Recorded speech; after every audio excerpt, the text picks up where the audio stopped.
Olá, gente peregrina! Olá, gente membresina! Vai um café aí? Café taxado. Não é o café taxado. O café taxado é o café de qualidade, o café de exportação. Esse aqui é café para o povo brasileiro, é a porcaria que sobra mesmo. Mesmo quando é vendido como gourmet. Muito bem, eu vou reagir a uma declaração e eu já antecipo dizendo que eu não sei o espírito que animou a declaração, consequentemente, eu não sei se eu a entendi. É o risco das declarações telegráficas. Quanto menor uma declaração, tanto mais arriscada é a sua interpretação. Quando são muitas palavras, muitas frases, muitas orações, muitos períodos, muitos parágrafos, muitas páginas, você vai concatenando as declarações, a sua compreensão, verifica se está havendo coesão, coerência no resultado de sua leitura e fica mais fácil ter a ideia se você compreendeu. Agora, quando é uma frase só, por exemplo, no intervalo da gravação de um vídeo e outro, eu fico respondendo comentários. É um hobby para mim ler os comentários de vocês e responder. É trabalho, mas é um hobby também. Eu me deparei com um longo comentário do rapaz, um pessoal que tenta de modo elegante dizer que eu estou dizendo besteira, e aí dizendo que se Jesus era um revolucionário, então ele é um hipócrita, porque ele disse dai a César o que é de César e a Deus o que é de Deus. Para além do fato de que não se pode dizer que Jesus disse isso, ninguém sabe se ele disse. Na verdade, quem está escrevendo é o escritor. O escritor está dizendo que Jesus disse. Você sabe se disse? Você acredita? É isso? Você acredita no escritor? Pesquisa virou isso? Acreditar no que a pessoa diz? Já tem esse nível de bobagem. Agora, quem disse que esta frase é uma frase de subserviência? É a tradição. Mas quer ver a declaração de Jesus, dai a César o que é de César e a Deus o que é de Deus, virar uma frase revolucionária? De quem é Roma? De César. De quem é Jerusalém? De Deus. Então a César o que é de César, a Deus o que é de Deus. Roma sai de Jerusalém. Revolucionária a frase. Então quem fica dando murro na mesa, defendendo significados de frase, eu não perco meu tempo. A pessoa não aprendeu nada na vida. Só a questionar os outros, mas sem nenhuma possibilidade de afiançar domínio do jogo. É uma declaração curtíssima que eu vou enfrentar aqui. Veja, Mr. SMA 1000, sei lá o que é isso. Não tenho a mínima ideia quem escreveu isso. Só sei que é um comentário antigo, é o mais antigo que estava guardado na minha pasta de comentários aos quais reagir. Esse comentário foi deixado no vídeo 1864, porque não parece razoável tratar-se de um caso de homossexualidade, Gênesis 19:8. A pessoa disse, no caso, se o ritual não envolvia sexo de verdade, livra-se a cara de Ló por ter oferecido as filhas. Bem, vamos pegar os indícios. Não se trata de uma declaração descritiva. Essa declaração está carregada de sentimento. Ela é redigida não com os dedos, mas com o fígado. Porque olha a expressão, livra-se a cara de Ló. Não é uma expressão sem carga de juízo de valor. Ló é um canalha, Ló entregou as filhas E dizer, então, que a cena não envolve sexo de verdade tem por resultado livrar a cara de Ló. Bem, é uma declaração em reação às minhas declarações. Então, o que a declaração está dizendo? Que o meu vídeo, no final das contas, supondo, eu acho que ele não entendeu, que a cena não envolve sexo de verdade, não entendeu mesmo. Meu vídeo livra a cara do Ló. Ou seja, eu não estaria cometendo um erro grosseiro de interpretação da plástica narrativa se eu interpretar que Mr. SMA está me acusando de livrar a cara de Ló. Bem, eu acho que são dois erros, né? Porque nem o vídeo diz que não envolvia sexo de verdade, nem estou livrando a cara de ninguém. Mas, eventualmente, essa percepção minha está equivocada. Então, vamos enfrentar mais uma vez a passagem e responder ao Mr. SMA. Bem, eu nunca disse que a passagem de Ló e as filhas oferecidas aos homens da cidade que querem fazer sexo com os homens que eles entendem anjos, não envolver sexo. O que eu disse é que não é um caso de homossexualidade, na minha opinião, que pode estar errada. Se eu leio correto, a população não é nem estupradora no sentido de um batalhão de soldados em guerra. Hoje eu ouvi dizer que soldados nazistas, no início da década de 2010, estupraram muitas mulheres na região que hoje está em disputa entre a Rússia e a Ucrânia, e justamente também por conta daqueles eventos lá de trás.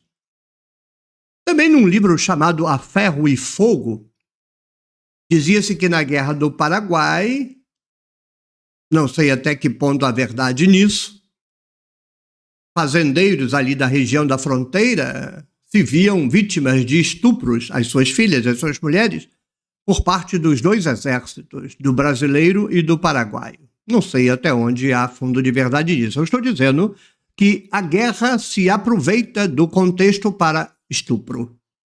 Não são homossexuais, são estupradores. E estupram homens, estupram mulheres, estupram adolescentes.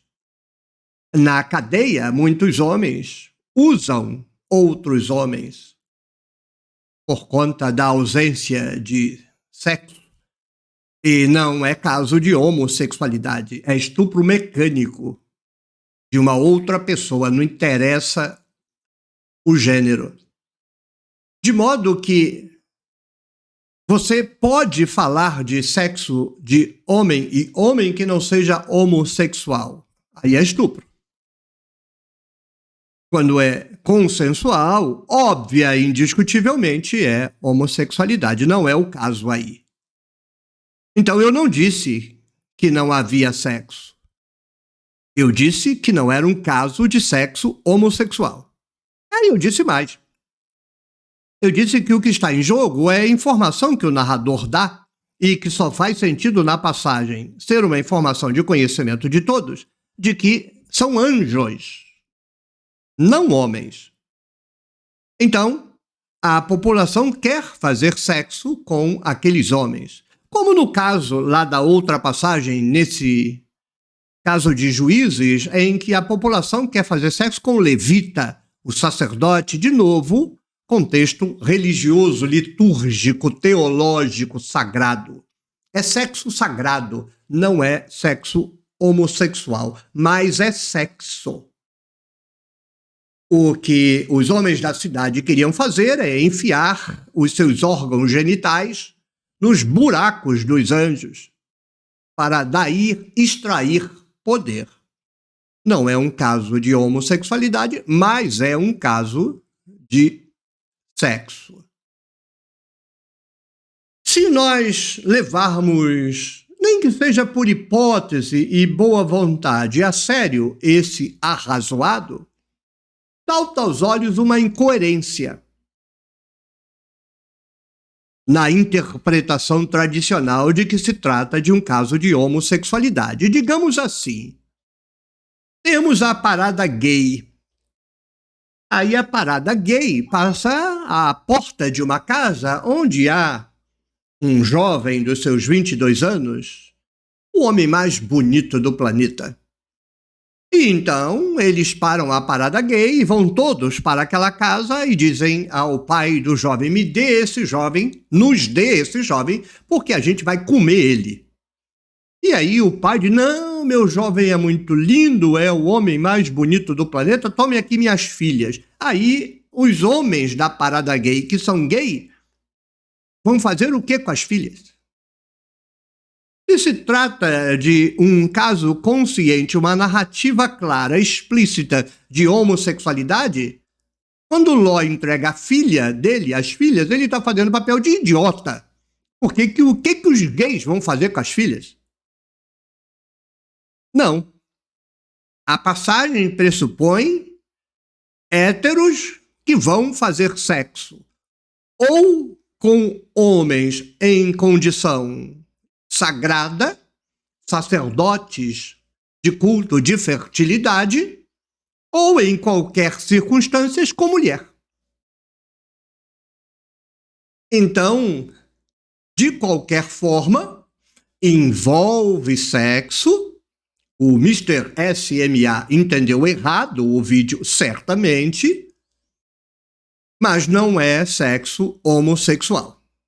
Talvez Mr. SMA tenha pensado assim, se não é sexo homossexual, então não é sexo.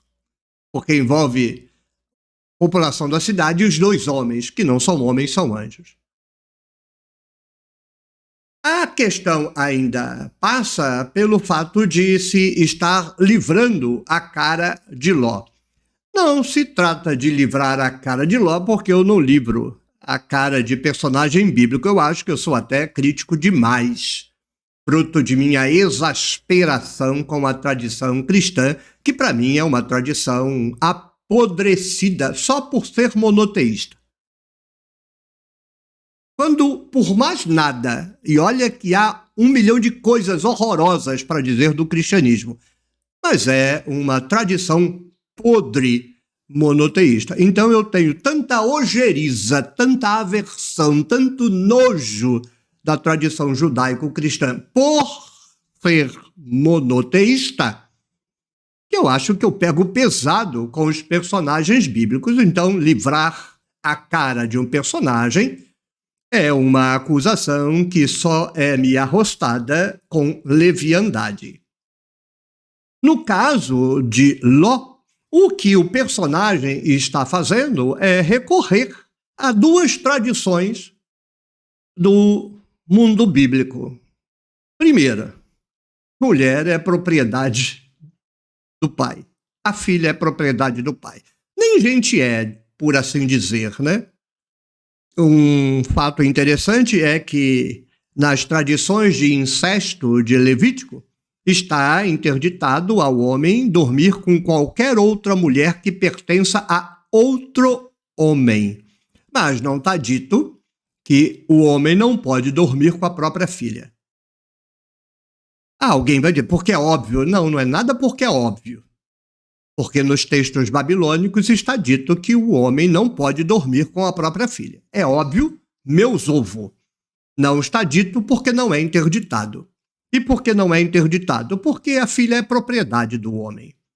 E no Brasil, pelo menos há 50 anos atrás, não sei se ainda, de uma certa linha para cima, se verbalizava o ditado: eu não plantei bananeira para outro me comer os cachos. E esse ditado era explicado na boca de pais que divirginavam as próprias filhas antes de as entregarem a terceiros.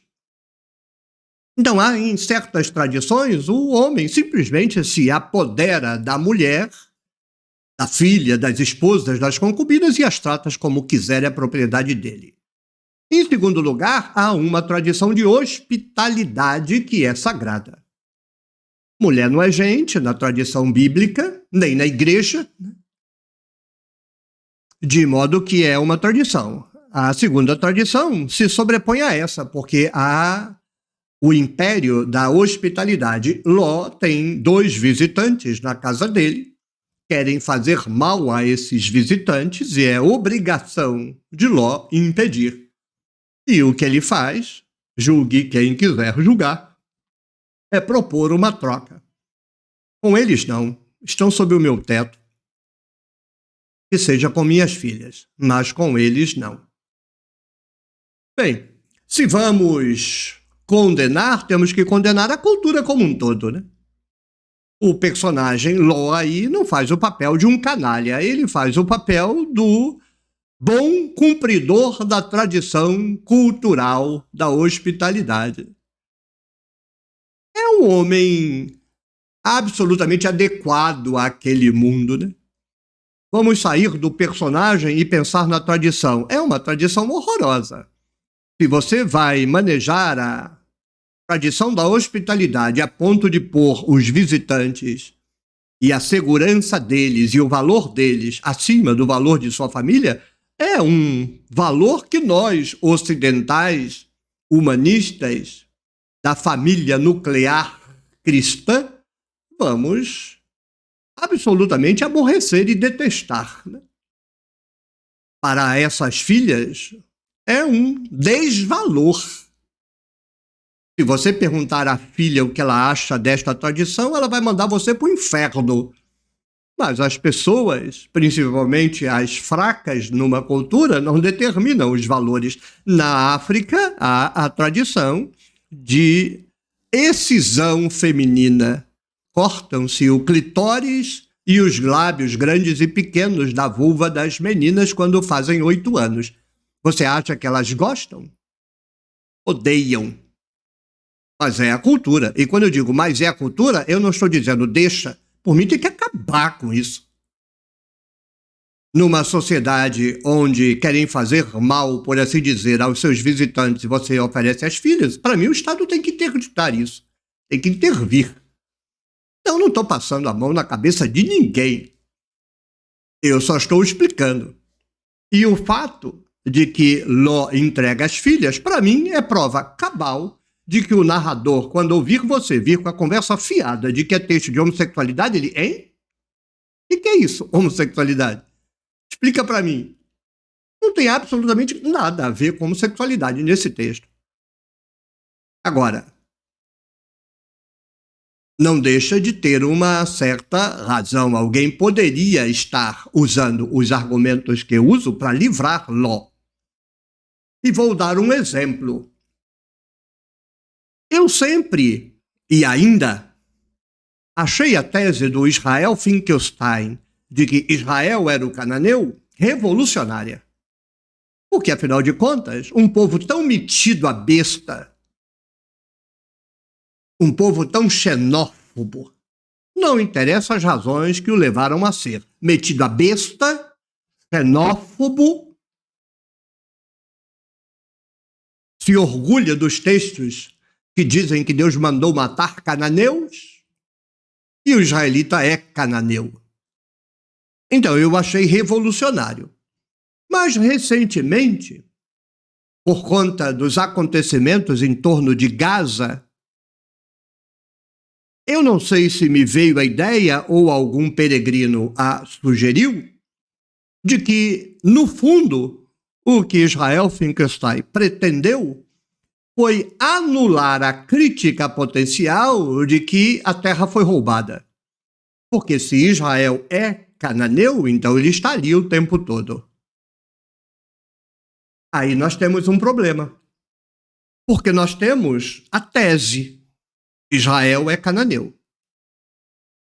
Eu acho que a tese se sustenta.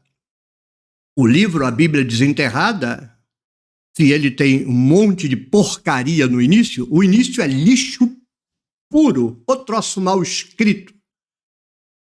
Mas o núcleo duro do livro, e principalmente a declaração de que Israel é cananeu, me parece suficientemente demonstrado.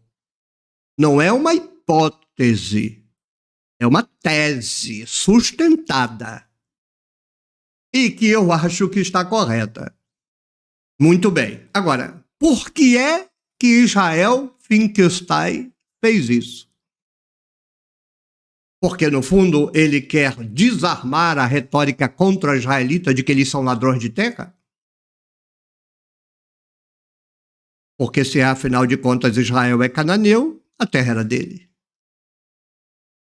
Então, a questão aí é a gente ficar no juízo de valor da intenção do pesquisador, o que é irrelevante. O que é relevante é se a declaração dele está correta.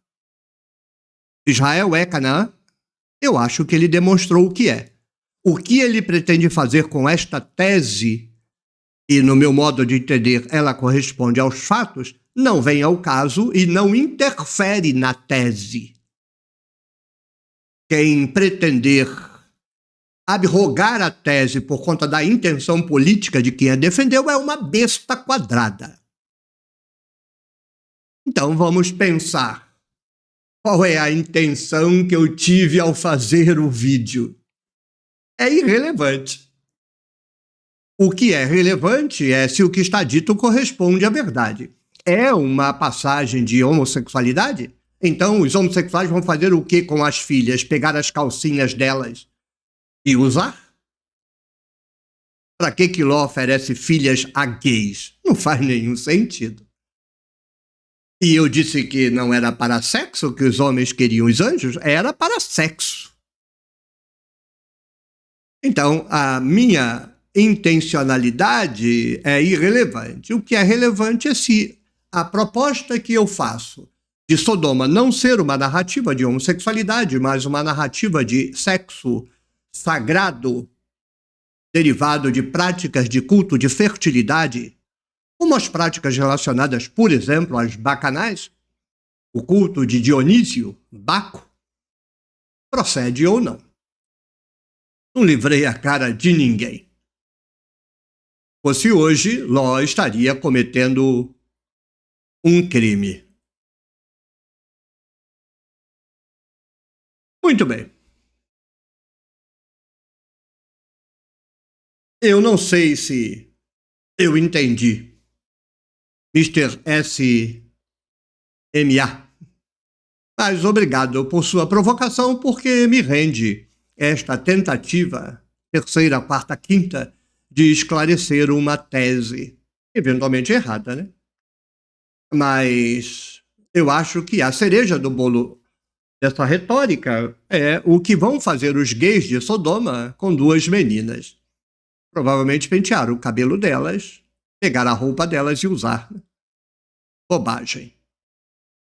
Se você vai imaginar que Ló entrega as filhas para que elas sejam violentadas pelo povo, não eram gays. Se você gostou, clique no joinha, deixe o seu comentário, compartilhe o vídeo com a sua rede de contatos, torne-se membro do clube de membros da Tenda do Necromante, apoie o meu projeto de tradução da Bíblia, www.nossabiblialivre.com. Tchau, tchau. Mas não esqueça, isso nunca aconteceu. A cidade de Sodoma e Gomorra nunca existiu.